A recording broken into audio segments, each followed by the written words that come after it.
is the biggest way you avoid technological surprises by collecting this type of data and by importantly calibrating the assumptions that you go into with how you do that analysis. I'll tell you, within the UAP task force, we have one basic assumption, and that is that generally speaking, our sensors operate as designed.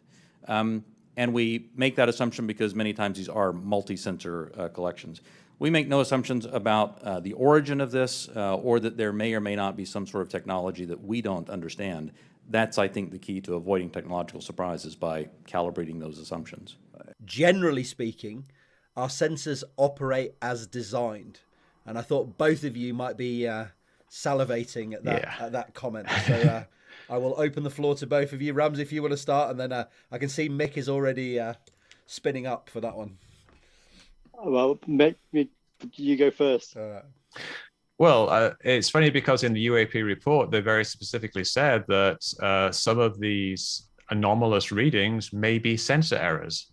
So I don't know why they've suddenly changed their mind and said that the sensors are all working perfectly. And of course, sensors ideally would work perfectly, but they have a bunch of known issues and they probably have a bunch of unknown issues. And it's not just sensors, it's also software.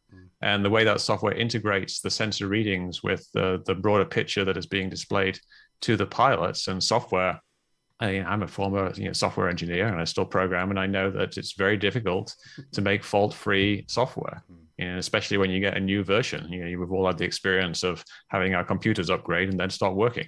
It's supposed to improve it, but it actually makes it worse. And the same thing does happen in the military. Obviously, they're a lot more careful, but it's literally impossible to create software that's entirely fault-free. So yeah, you assume the sensors are working, but also the same people essentially said that sometimes they don't.